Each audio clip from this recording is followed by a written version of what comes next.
कायद्याअंतर्गत बऱ्याच पालकांनी मुलांना ॲडमिशन घेतलेलं होतं RTI अंतर्गत.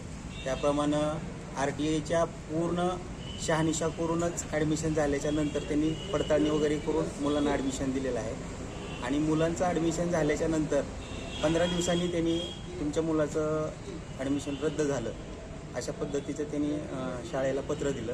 आणि शाळेच्या प्राध्यापकांनी त्या मुख्याध्यापकांनी आम्हाला कळवलं की तुमच्या पाल्याचं RTIमधून ॲडमिशन झालेलं रद्द झालेलं आहे. त्याची विचारणा करण्यासाठी आम्ही गट शिक्षणाधिकारी साहेबांकडे गेलो असता गट शिक्षणाधिकारी साहेबांनी आम्हाला उडवडीची उत्तरं दिली. त्यानंतर आम्ही शिक्षणाधिकारी साहेबांना भेटलो.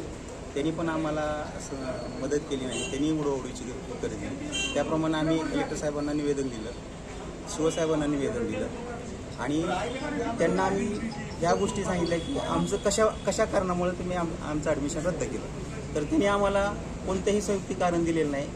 केवळ ऑनलाईन अर्जाच्या नंतरचं तुमचं उत्पन्नाचा दाखला असं आहे एवढं कारण सांगून आमच्या पाल्याचं ॲडमिशन रद्द केलं. परंतु आम्ही त्यांना त्या गोष्टीचाही पूर्ण पूर्तता केलेली आहे.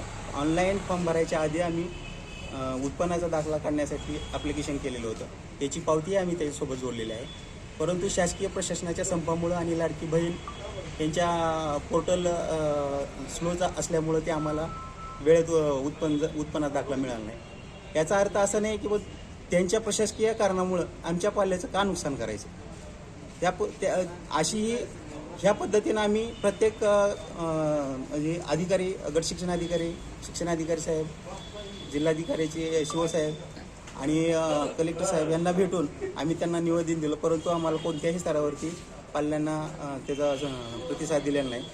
त्याच्यानंतर आम्ही रीतसर मेहरबान न्यायालय, संभाजीनगर उच्च न्यायालय खंडपीठ औरंगाबाद या ठिकाणी जाऊन आम्ही रीतसर याचिका दाखल केलेली आहे. त्या याचिकेनुसार आता त्यांना नोटीसही काढलेल्या आहेत आणि त्या याचिकेमध्ये आम्हाला 4 तारीख दिलेली आहे. तर आता तरी प्रशासनानं जागा होऊन आमच्या पाल्यांना न्याय देण्याचं काम करावं. ही शासनाची स्कीम नसून लाडक्या बहिणीच्या योजनेसारखी ही कायदा आहे. कायदा मोडल्यावर शिक्षा होतेच.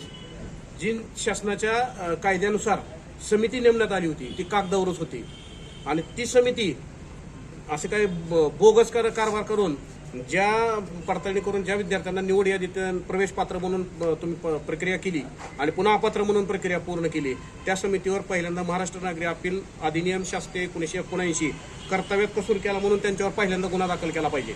आणि त्यानंतर या शिक्षणाधिकारी साहेबांना हाकेच्या अंतरावर असलेले जे हाके आहेत त्यांना कुठंतरी थोडं जरब बसावं आणि या पल्ल्यातील शिक्षकांच्या पाल्यांना न्याय मिळावा यासाठी आम्ही या ठिकाणी वारंवार निवेदन दिले आहे. आता खळखटाक आंदोलनच करणार आहे. काय मागणी आहे? आमची मागणी आहे कुठल्या विषय किती विद्यार्थ्यांना नुकसान होणार आहे आणि आपण छत्रपती आता यांच्या पत्रानुसार 22 विद्यार्थ्यांचं शैक्षणिक नुकसान होणार आहे. बालकांचा शिक्षणाचा हक्काचा कायदा डॉक्टर बाबासाहेब आंबेडकरांनी असं लिहून ठेवलं आहे की जे मुलं शाळेत जात नाही त्यांना ओढून आणून शाळेत घाला. अहो आमच्या इथं शाळेत घातलेलं तुम्ही काढून पुन्हा अपात्र केलंय. काय अधिकार आहे तुम्हाला आमच्या पाल्यांच्या जीवाच्या शिक्षणाचे खेळायचं? आमच्या शिक्षणापासून तुम्हाला वंचित ठेवायचा काय अधिकार आहे? ही जी समिती आहे ते हाके कोण आहेत त्यांना तात्काळ त्यांच्यावर कारवाई करा. कोणती समिती आहे त्यांनी कागदपत्राची छाननी का शासनाच्या नियमानुसार केली नाही त्यांच्यावर तुम्ही कारवाई करा. जर तुम्ही नाही केली तर गट शिक्षणाधिकारी कार्यालयाला मी जाऊन फोडणार आहे. इशारा आहे आमचा शिक्षणाधिकाऱ्यांनी मुख्याधिकाऱ्यांना. कोणत्या शाळेचं प्रकरण आहे हे? आता शहरातील 22 शाळांचे प्रकरण, 22 विद्यार्थ्यांचं पूर्ण शाळेचे प्रकरण आहेत. अहो काय शाळेचे तर इथून प्रस्ताव पाठवलेत.